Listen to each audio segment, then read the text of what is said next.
Rashad Muhammad here with the final call, where we have just completed an exclusive and in-depth interview with the former mayor of the city of Detroit, Mr. Kwame Kilpatrick. Now, Mr. Kilpatrick has been through a lot over the last couple of years, but we were able to obtain the first interview that he has granted since leaving office. We discussed his tenure as mayor, his accomplishments, his fall from grace, his legal troubles, and now what the future holds for this talented young man. Mr. Kilpatrick, you were a prominent and vocal supporter of Barack Obama. Today is November 4th, the one-year anniversary of his being elected President of the United States. What are your thoughts? Well, I think one of the things, first, thanks for having me. This is the first time I've sat down and done an interview with anyone in more than a year. So, you know, I appreciate you giving me a call, and I appreciate sitting down with you. I think there are two things when you talk about our president. One, the job of being president. And I think he's handling that in an amazingly well fashion. We have to remember he's the president of the United States of America. He's not the NAACP leader. He's not the leader of a church. He's the president of the United States. There are global responsibilities that this nation has, that he has to be in charge of exercising. And I believe that a lot of people felt that he was going to be more like a mayor or a community leader. And so the job of being president, understanding the particular policies that America has gotten itself into over the past 400 years, understanding the policies that we've gotten ourselves into from a defense perspective, transportation perspective, trade perspective, foreign policy perspective over the last 8 years, and how does he operate within that structure? How does he unwind some of the policies of the past, some of the economic decisions that we've made as a country? And I say we because we all live here. We've made as a country over the past 20 years.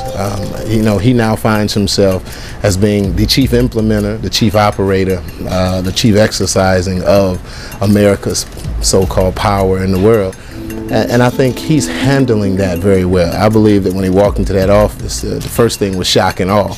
I think he found a lot of things that he didn't know how bad the problem was, or how what position America really had on certain issues. And I believe he's handled it. He comes out, he talks to the American people. He is being a stand-up president. He's pushing policies that haven't been pushed, like health care.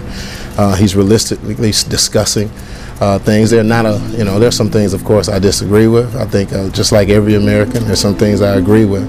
But I think on the job of being president, he's doing well. I think the other side of that is just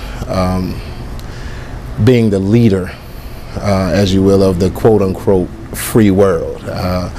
And there is a lot that I believe that every president has to learn on that front. He's very young into his administration. He's only been there 10 months. But I believe he's learning a lot. And over the course of the next 18 months, we're going to see how he implements not just progressive public policy and initiatives, but also how he leads with humanity, how he leads the free world, how he makes decisions, and how he changes the personality of the United States of America. The personality was definitely changed in the previous 8 years. So how does he change the personality? How do he change how people look at us and watch us, and how we lead and how we make decisions? And I believe that that's yet to come. I think the job of president is good, but we'll see more from our president in the next 18 months as he gets more comfortable in the position. Not just from the right wing, but the close to 60 million or more people who voted against Barack Obama. They don't seem to just disagree with him politically. They outright appear that they just don't like it. Are you surprised by these threats and mockery being made of him, and attacks upon him and his family, and the threats that he's received since becoming president of the United States, and even really before when he was a candidate? It didn't surprise me at all, Rashad. I mean, this is the United States of America, and unfortunately, race still matters to a lot of people, and it also, the evil head of racism doesn't hide. It sticks his head up. And as a matter of fact, since Barack Obama has been president, it's more overt, I believe, than it's been since the 1940s and 50s. And so I'm not surprised by it. I think it's an excellent teaching tool, particularly for my sons and our people, to understand that, you know, we still have to build within our community, we still have to work with one another, we still have to connect even with people outside of this country and build collaborations and organizations that help us prosper spiritually, economically, emotionally, because you're not going to just find that old American baseball and apple pie United States spirit right here in America. You're going to see divisions and divide. I think he's done a good job of managing it as the president. I think a lot of people, even in our own community, unjustly criticize him and unfairly criticize him because they picture how they would react. But they are operating on a different level than the President of the United States. And so I think he's handled it well. I think he handled being called a lie well. I think he's handled some of the issues that he has to handle well. I mean, he cannot allow himself to be pushed into any corner, a conservative corner, a liberal corner, a black corner, a white corner, in order for him to actually have credibility to lead on issues that really matter to all of us. He has to make sure that he stands strong on the positions of independence. And so he can't allow the press, the media, the rhetoric, the distractions to deter him from his path. And I think he's done a good job. And I'm not surprised at all that the American racists have stood up and started to attack this first black president. Mr. Kilpatrick, in 2001, you were elected the mayor of Detroit, the youngest ever. Tell us about that. What were your thoughts and feelings?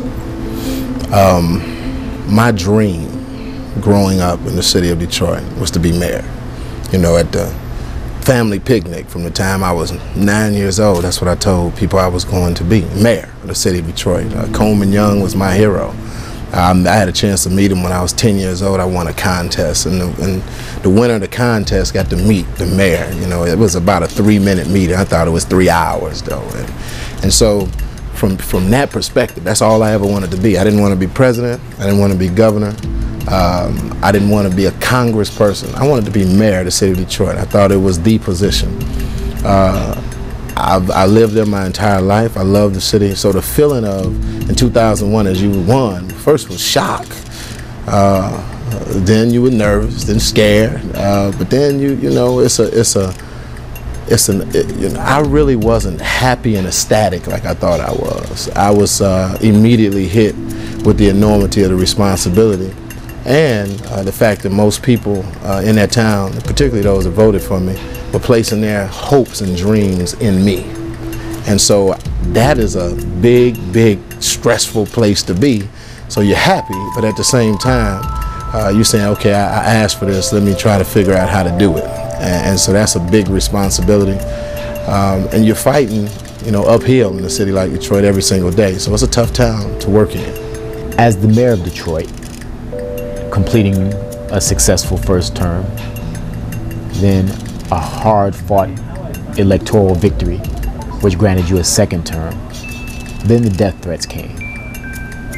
The increased scrutiny of your personal finances, your personal life. Can you tell us a little bit about what you experienced during that time?